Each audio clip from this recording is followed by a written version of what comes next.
बिस्मिल्लाहिर्रहमानिर्रहीम। अस्सलाम वालेकुम नादरीन, आप यूट्यूब चैनल देख रहे हैं। मैं इमरान खान हूँ। सबसे पहले जो इमरान खान साहब का अपना स्टेटमेंट उनके अपने ट्विटर अकाउंट से शेयर हुआ है, ये मुसद्दिका बयान है जो इमरान खान साहब ने अपनी बहनों से बातचीत करते हुए दिया।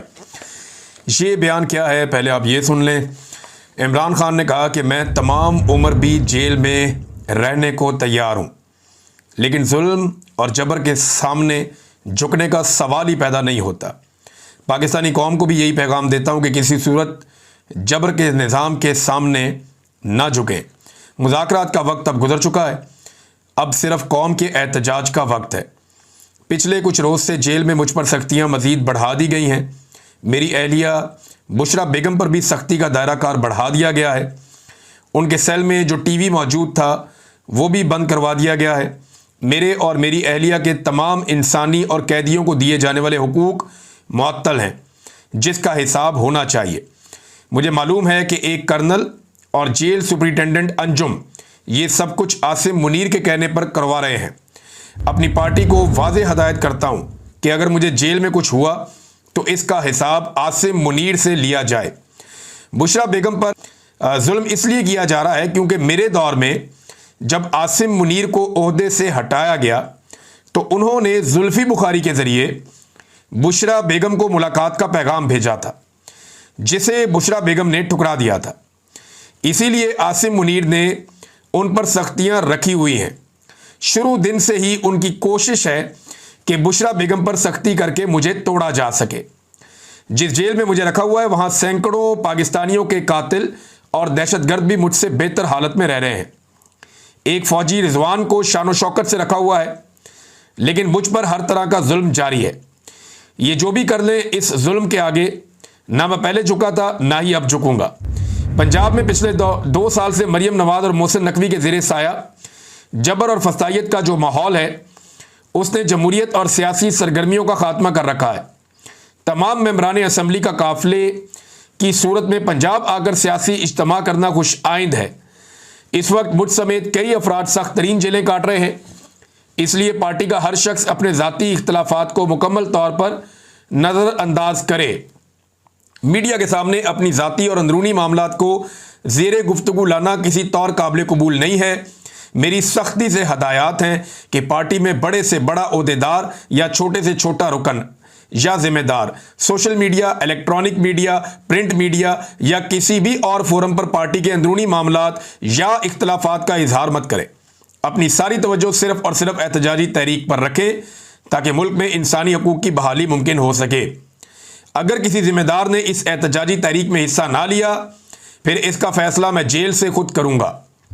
तमाम पार्टी मेंबरान और ओहदेदारान को हदायत करता हूं कि मेरे ट्विटर पैगामात को खुद रीट्वीट भी करें और ज़्यादा से ज़्यादा अफराद तक मेरे ये पैगामात पहुंचाएं। सेनेट की टिकटों के हवाले से पार्टी बामी मुशावरत से फैसला करे। साबिक वज़ीर-ए-आज़म इमरान खान ने अडयाला जेल में वकला और अहले खाना से जो गुफ्तगू की, ये जनाब उसका खुलासा है। लगभग 15-16 हज़ार दफ़ा ये रीट्वीट हो गया अब तक। जब मैं ये वीडियो रिकॉर्ड कर रहा हूँ 16 हज़ार मरतबा इमरान खान साहब का ये बयान। अभी भी बिलाशुबा इमरान खान साहब का जो ये ट्विटर हैंडल है, ये पाकिस्तान का सबसे तगड़ा और बड़ा ट्विटर हैंडल है। यहाँ से सबसे ज़्यादा चीज़ें वायरल होती हैं। पाकिस्तान के तमाम अखबारात की सर्कुलेशन आप एक तरफ कर दें और इमरान खान के अकेले एक ट्वीट की सर्कुलेशन आप एक तरफ कर दें तो पूरी दुनिया तक ये मालूमात ज़्यादा जाती हैं। लोग पढ़ते तो मिलियंस के अंदर है, वो तो बहुत बड़ी तादाद में है। यानी अगर यहाँ पे आप देखें कि कितने लोगों ने इसको लाइक किया तो 21,000 लोगों ने इसे लाइक किया है, 16,000 लोगों ने इसको रीट्वीट किया है और इसके ऊपर 2,25,000 जो है वो कमेंट्स हैं। तो बहुत ज़्यादा लोग इमरान खान साहब के ट्विटर को फॉलो करते हैं। अब तो इसको एक्स कहते हैं। जबकि इमरान खान साहब का ये जो इसकी रीच गई है वो लगभग 8.5 लाख तक जा चुकी है। तो इतनी सर्कुलेशन तो पाकिस्तान के सारे मीडिया की मिला के नहीं बनती। जितना भी प्रिंट मीडिया है उस सारे को आप इकट्ठा भी कर लें तब भी। नादरीन, डॉक्टर यास्मीन राशिद साहिबा के हवाले से एक बड़ी अफसोसनाक खबर है और बड़ी तशवीशनाक खबर है और उनकी तबीयत काफ़ी ख़राब है। और ये शाकिर महमूद ऐवान साहब ने भी बताया, सनम जावेद ने भी बताया, कुछ और लोग काफ़ी दिनों से बता रहे हैं कि डॉक्टर यास्मीन राशिद की तबीयत इंतहाई नासाज है। उन्हें सर्वदित अस्पताल मुंतकिल किया गया है और उन्हें जो है वोमिटिंग हो रही है, बुखार है, मैदे की सख्त तकलीफ़ है। गुज़िश्ता कई दिनों से वो बीमार थी, उन्हें सांस का प्रॉब्लम जो है वो उनके साथ मौजूद है और जेल में उनको ऑक्सीजन भी नहीं मिली। उन्होंने इसकी शिकायत भी की थी कि एक मौका पर जब उन्हें ऑक्सीजन चाहिए थी तो जेल में डॉक्टर यास्मीन राशिद साहिबा को ऑक्सीजन नहीं मिली, जिस वजह से उनकी तबीयत ख़राब हुई थी। ये वही डॉक्टर यास्मीन राशिद हैं जिन्होंने नवाज शरीफ के लिए सहूलतकारी की थी, उन्हें पाकिस्तान से बाहर भिजवाया था इलाज करवाने के लिए।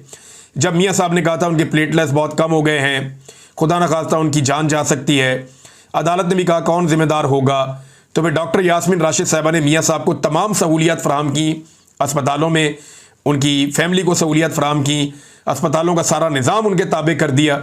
और फिर एस्टेब्लिशमेंट ने किस तरीके से मियाँ साहब के प्लेटलेट्स की रिपोर्टें बनाकर मियाँ साहब को पाकिस्तान से बाहर रवाना कर दिया। और बाहर जाते ही मियाँ साहब के प्लेटलेट्स ठीक हो गए। वो हमने चैलेंज किया हुआ, मियाँ साहब ने आज तक उसका जवाब नहीं दिया था। अब नादरीन, ये डॉक्टर यास्मीन राशिद साहब वही खातून है, लेकिन उसी नवाज शरीफ को इन्होंने शिकस्त दी इलेक्शन में, और वही नवाज शरीफ और नवाज शरीफ के जो आका हैं वो इन्हें बाहर नहीं आने दे रहे।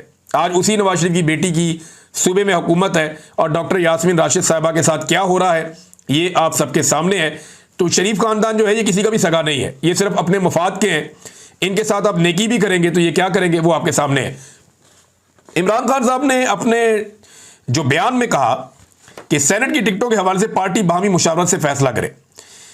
इससे पहले इमरान खान साहब खुद फाइनल करते रहे हैं टिकटें। अभी शेख वकास अकरम साहब ने नेशनल टीवी पे इंटरव्यू देते हुए कहा, वसीम बदामी साहब से वो बात कर रहे थे, तो शेख वकास अकरम साहब ने कहा कि मिर्जा अफरीदी का टिकट पहले भी इमरान खान ने फाइनल किया था, अब भी इमरान खान ने फाइनल किया है। तो जो लोग भी तनकीद कर रहे हैं वो इमरान खान के फैसले पे तनकीद कर रहे हैं।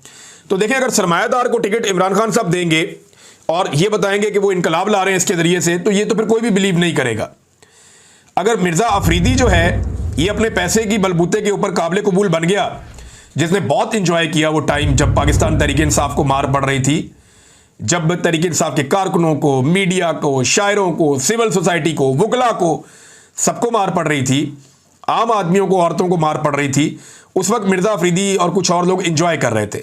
अगर मिर्ज़ा अफरीदी ने उनके लिए ये गुंजाइश निकल गई है तो असद उमर, अली जैदी, इमरान इस्माइल, फवाद चौधरी, फरूक हबीब, महमूद खान, अंदलीब और मुराद राज, बहुत सारे दर्जनों और लोग हैं, बेशुमार हैं, तो इन सब के लिए भी गुंजाइश निकल जानी चाहिए फिर तो। या सिर्फ उसी के लिए गुंजाइश निकलेगी जिसके पास पैसा ज़्यादा है या जो चंदा ज़्यादा दे सकता है? तो ये तो इमरान खान के खाते डाल दिया। शेख वकास अकरम साहब ने क्लियरली कह दिया कि पहले भी मिर्ज़ा अफरीदी को इमरान खान ने फाइनल किया था और अब भी इमरान खान ने फाइनल किया। वैसे इमरान खान साहब ने जेल में बहुत सारे लोगों को वादा कर लिया था सेनेटर बनाने का, लेकिन हुआ ये कि पीटीआई की सीटें कम रह गई, मखसूस नशिस्तें भी चली गई, उससे भी 2 सेनेटर इनके कम हो गए। तो जब सेनेटर्स की तादाद कम होती चली गई तो ऐसी सूरत में यानी एक आधा सेनेटर ज्यादा अपोजिशन को, इनको तो 8-9-10 सेनेटर इनको मिल रहे थे। तो इमरान खान साहब ने उतने ही लोगों से वादा कर लिया था, अब वादा ज्यादा से कर लिया है, सीटें कम रह गई हैं, लिहाजा पार्टी जो है वो खुद ही डिसाइड करे। तो पार्टी का झुकाव तो बिजाइड जो दिखाई दे रहा है वो सरमायादारों की तरफ है और सरमायादारों को फायदा होगा। अच्छा, एक सर्वे करवाया था तारिक मतीन साहब ने कि मिर्जा अफरीदी को टिकट मिलना चाहिए या एक और बंदे का नाम लिखा हुआ था, पीटीआई के कोई बड़े मशहूर आदमी हैं उनका एक नाम लिखा हुआ था। तो उन्होंने सर्वे करवाया तो मिर्जा साहब का बहुत नीचे डाउन जा रहे थे। वोटिंग वाला सर्वे था, वोटिंग वाले सर्वे में बॉट्स इस्तेमाल हो जाते हैं। आप एक तरीकाकार है, आप पैसा खर्च करते हैं तो वोटिंग का जो ट्रेंड है वो आपके हक में आ जाता है। मिर्जा साहब का पैसा भी है, एस्टेब्लिशमेंट के बाद सिस्टम भी है, तो एकदम से मिर्जा अफरीदी साहब आखिरी वक्त में ऊपर आए और आकर वो शायद जीत गए वो मुकाबला। लेकिन अब आप आ जाएं, मैंने एक सर्वे करवाया और ये जो सर्वे का तरीका मैंने रखा था ना, इसमें 2 नंबरी नहीं हो सकती, इसमें जो बॉट्स हैं वो काम नहीं कर सकते। उसकी वजह यह है कि यहां हम सवाल करते हैं 1 और 2 को लेकर, यानी अगर आप बचना चाहते हैं, नॉर्मली वैसे अगर आप ट्विटर के ऊपर, एक्स के ऊपर सर्वे करवाएं और उसको खरीदा ना जाए, उसके अंदर जो है वो इन्वॉल्वमेंट ना की जाए बॉट्स की, तो फिर वो ठीक सर्वे होता है। लेकिन अब क्योंकि एस्टेब्लिशमेंट बार बार इसके अंदर मुदाखलत करती है, कुछ सियासी जमातें भी करती हैं, लोग पैसा खर्च करते हैं, तो मिर्जा अफरीदी वाले इशू को फिर हमने एक और तरीके से सर्वे किया और ये बड़ा सादा तरीका है सर्वे करने का। इसमें मैंने सवाल पूछा था, क्या खैबर पख्तूनख्वा में कुर्बानी देने वाले वर्कर्स की जगह सरमायादार मिर्जा अफरीदी को सेनेट का टिकट देना दुरुस्त फैसला होगा? अब ये फैसला कोई भी करे, चाहे इमरान खान करे, चाहे अली अमीन करे, चाहे कोई भी करे, बैरिस्टर गौर करे, कुछ लोग कह रहे हैं सलमान अकरम राजा ने इस पर एतराज़ किया है। बहरहाल जो भी फैसला करे, तो ये फैसला दुरुस्त होगा या गलत होगा? तो हमने हाँ के लिए 1 का ऑप्शन दिया था और नहीं के लिए 2 का ऑप्शन दिया था। अब तक जो मुझे इस पे वोट मौसूल हुए हैं वो लगभग 7,800 के करीब है। 7800 वोट इस पे अभी तक पड़े हैं कमेंट्स में 1 और 2 लेकर, और मैंने अपनी टीम को बड़ा लंबा टाइम दिया कि आप इसको जज करें और मुझे बताएं कि कितना वोट किसको पड़ा है। तो 100-150 वोट के बाद कोई एक आधा वोट पड़ता है मिर्ज़ा अफरीदी को। ये आप निकाल लें, ये सबकी अमानत है, आप निकालें और निकाल कर आप चेक कर लें, आपको फौरन पता चल जाएगा। आप निकाल लेना और निकाल कर पढ़ना शुरू कर दें, 1 कितनी दफ़ा लिखा हुआ है, 2 कितनी दफ़ा लिखा हुआ है, लोगों ने ही डाले ना ये वोट सारे, तो आपको 1 मिलेगा 100-150 के बाद, यानी लगभग 1-2% मैक्सिमम भी लगाएं, चले 3%, लेकिन मिर्ज़ा अफरीदी को लोग वोट नहीं कर रहे। ये मैं अवामी राय बता रहा हूं, आम आदमी ये कह रहा है। लेकिन पाकिस्तान तहरीक इंसाफ या इमरान खान साहब ने अगर मिर्ज़ा अफरीदी को टिकट देने का फैसला किया है, या उन्हें अपने वोट जो आज़ाद उम्मीदवारों के वोट हैं वो उन्हें देने का फैसला किया है, तो ये उनकी पार्टी है, उनकी अपनी मर्जी है। लेकिन ऐसे सरमायादारों के घरों से इनकलाब नहीं आया करता, फिर ये कंट्राडिक्शन हो जाएगी। अच्छा, पाकिस्तान तहरीक इंसाफ के पास नाजरीन इस वक्त भी एक डील मौजूद है, ये मैं आपको बता देता हूं। इसी की बुनियाद पे पाकिस्तान तहरीक इंसाफ के लोग कुछ बातें कर रहे हैं। जुल्फी बुखारी साहब से जो है वो गए अमेरिका में, सेनेट में, वहाँ पे जाके उन्होंने सेनेट के सामने मामलात रखे। लेकिन ये वही सेनेट है जहाँ पे हाफिज सैयद आसिम मुनीर साहब के खिलाफ और दीगर कुछ और लोगों के खिलाफ ये अमेरिका के अंदर, अमेरिका की जो पार्लियामेंट है उसके अंदर आवाज़ उठाना चाहती थी पाकिस्तान तहरीक इंसाफ। लेकिन बुखारी साहब ने जो है वो बड़े शाइस्ता अंदाज में पाकिस्तान तहरीक इंसाफ का मुकदमा रखा है। इसमें एस्टेब्लिशमेंट का वर्ड वो यूज़ करते रहे, लेकिन आसिम मुनीर का लफ्ज़ उन्होंने इस्तेमाल नहीं किया, जिसपे पाकिस्तान की मिलिट्री एस्टेब्लिशमेंट को बड़ा जो है वो तकलीफ होती है, वो मना करते हैं इससे। मेरे ख्याल में मुझे ऐसा लगता है कि पाकिस्तान तहरीक इंसाफ शायद रास्ता निकालना चाहती है, या अली अमीन गंडापुर के पास कोई रास्ता है जो उन्होंने 90 डेज़ की बात की है। लेकिन इमरान खान साहब, क्या जो डील इस वक्त पाकिस्तान तहरीक इंसाफ के पास अब भी मौजूद है कुछ सोर्सेज के मुताबिक, क्या इमरान खान साहब उस डील को कबूल करेंगे? उनका अगर आप स्टेटमेंट पढ़ें तो उसमें तो लगता है कि नहीं। यानी अगर आप स्टेटमेंट इमरान खान साहब का पूरा पढ़ें तो वो ये कहते हैं कि जी जुल्म और जबर के आगे झुकने का सवाल ही पैदा नहीं होता, किसी सूरत जबर के निज़ाम के सामने नहीं झुकूंगा, मुज़ाकरात का वक्त ख़त्म हो गया, अब सिर्फ कौम के एहतजाज का वक्त है। तो एक तरफ तो इमरान खान साहब ये कह रहे हैं, और दूसरी तरफ जो है वो इमरान खान साहब की पार्टी थोड़ी सी टोन डाउन हुई है इन मामलात को लेकर। अच्छा, हुकूमत के खिलाफ तहरीक चलाने के लिए मौके बड़े ज़बरदस्त हैं। यानी हुकूमत का कॉन्फिडेंस उस जगह पे है कि जिस वक्त हुकूमत के खिलाफ एक तहरीक तैयार हो रही है, जिस वक्त हुकूमत के खिलाफ अपोजिशन तैयारियां कर रही है, ऐसे मौका पर हमेशा हुकूमत चीज़ों की कीमतें कम करती है ताकि प्रेशर कम हो। लेकिन हुकूमत को इस अपोजिशन के नालायकी पर इतना यकीन है कि हुकूमत ने चीज़ों की कीमतें कम करने की बजाय उनकी कीमतें बढ़ा दी हैं। यानी जब पेट्रोल की कीमत बढ़ती है तो चीज़ों की कीमतें बढ़ती हैं। मिसाल के तौर पे पेट्रोल जो है 5.5 रुपये, डीजल 11.5 रुपये इन्होंने महंगा कर दिया है, और इसके ऊपर आपको ये 15 दिन में दूसरी मरतबा किया है। पहले भी इन्होंने टका की कीमत बढ़ाई थी, तो लगभग 15-20 रुपये इन्होंने पेट्रोलियम मसनूआत की कीमतें बढ़ा दी हैं गुज़िश्ता सिर्फ 15 दिनों में, और अगले 15 दिनों में ये फिर बढ़ा देंगे। और आलमी मंडी में लगातार कम होती जा रही, कम 70 रुपए से भी नीचे चली गई आलमी मंडी में पेट्रोलियम मसनूआत की कीमतें, लेकिन ये बढ़ाते चले जा रहे हैं। इमरान खान साहब के दौर में 125 तक गई थी, तो तब भी पेट्रोल की कीमतें बहुत कंट्रोल थी, कम थी, और तब सारे इस पे बात करते थे। आज कोई बात नहीं करता, खासतौर पे अपोजिशन बात नहीं करती। लेकिन पाकिस्तान तहरीक इंसाफ ने ऐसा लगता है कि सारा इन्हिसार इस बात पे रखा हुआ है कि इमरान खान साहब की मकबूलियत से ही हम इलेक्शन लड़ेंगे, इमरान खान साहब की मकबूलियत से ही हम लोगों को बाहर निकालेंगे, इमरान खान जेल काटेगा, लोग इमरान खान के साथ खड़े होंगे, उसके बदले में हमें वोट पड़ा करेंगे। तो इन्होंने ऐसा लगता है ये सोच लिया है कि हमने इमरान खान की मकबूलियत पर रख कर ही हमेशा सियासत करनी है। जो अवामी सियासी इशूज हैं उन पर कोई बात ही नहीं करता, उसके ऊपर कोई किसी किस्म की आवाज़ ही नहीं उठाता। आप गौर कर देना, किसान के लिए क्या पाकिस्तान तहरीक इंसाफ निकली? आप इनसे पूछेंगे तो वो कहेंगे जी सोशल मीडिया पे हमने तहरीक चलाई है। प्रैक्टिकली निकले? नहीं निकले। मजदूर के लिए निकले? नहीं निकले। बेरोजगारी के लिए निकले? बेरोजगारी कितनी ज़्यादा बढ़ गई, 22% तक चली गई, निकले? नहीं निकले। गुर्बत के लिए निकले?